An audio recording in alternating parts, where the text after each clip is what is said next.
Here are the biggest mistakes people make when they're trying to lose fat. This is what I see all the time, it's what I see a lot of online, and they're very similar mistakes that a lot of people make, but it's preventing them from losing fat, and it's preventing them from actually making progress. And the first point is starving themselves. And why this doesn't work is because all it's doing is it's slowing down your metabolism, you're under-fueling your body, you're just killing your immune system, making yourself get ill more often and a lot more. And when you do actually start to eat again, you're just going to put fat on a lot easier because, like I said, your metabolism slowed down. So this is not the way to go. You want to be if you're trying to lose fat, you want to be in a slight deficit of around 200 to 300 calories. You don't want to be in any less than really, if you're a man, you don't really want to be in less than 1800 calories.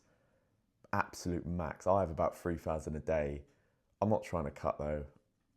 But you do not want to starve yourself, but it's just not a sustainable option. So what I recommend, deficit of 200 to 300 calories, focus on nutrient dense whole foods. If you're starving yourself, you want to be getting the micronutrients you need to be in steak, eggs, butter, sweet potatoes, fresh fruit, fresh veg, avocados, olive oil, those type of foods. Those are what's going to give you the nutrients that are required for you to have the energy, even though you've got a lack of calories going in.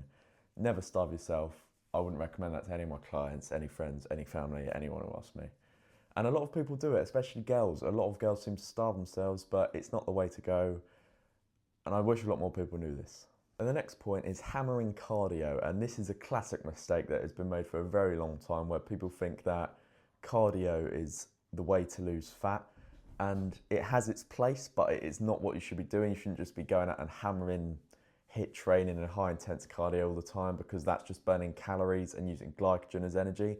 What you actually want to be doing is obviously eating in a deficit, resistance training, and doing slow, steady cardio, such as walking. I think walking is one of the best things you can do for fat loss. Walking 10k steps a day is going to do absolute wonders for losing fat, because it keeps you in the fat burning zone.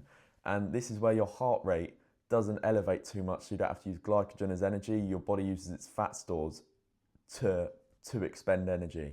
So focus on slow cardio, walking, very slow jogging, slow cycling, so slow swimming, yoga, stuff like that keeps you in the fat burning zone compared to HIIT training and running. I'm not saying that doesn't have its place, but for fat burning and fat loss, you should be focusing on slower, steady state cardio. So stop ignoring resistance training as well.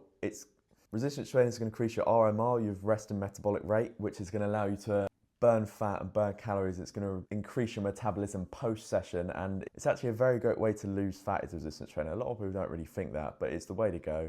Resistance train 3 or 4 times a week. Do slow, steady cardio 2 or 3 times a week. Try and hit your 10k steps every day, and trust me, you're going to lose fat very well, in a slight deficit as well, and you're going to have no problems. And then my next point is focusing on the scale too much. And why this is a problem is because it's not accurate in the sense of, if you're resistance training, you're going to be putting on muscle. If you're exercising, you're going to be putting on muscle if you never exercised before. So you're going to see the scale go up, but you might have lost fat. So focusing on the scale, if you're someone who gets demotivated by the number that's on there, I'm not saying you shouldn't weigh yourself. I weigh myself just because I like to know.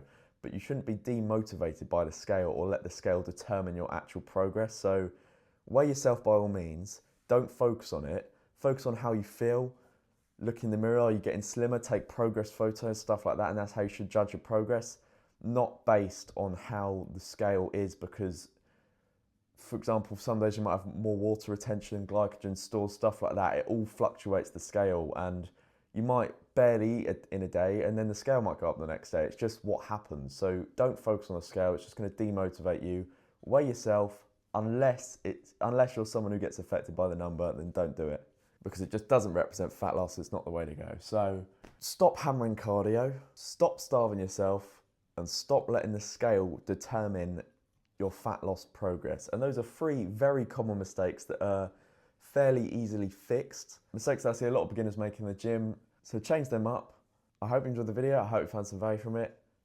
If you want to check out my coaching, there's going to be a link in the description below. But apart from that, I'll see you in the next one. Goodbye.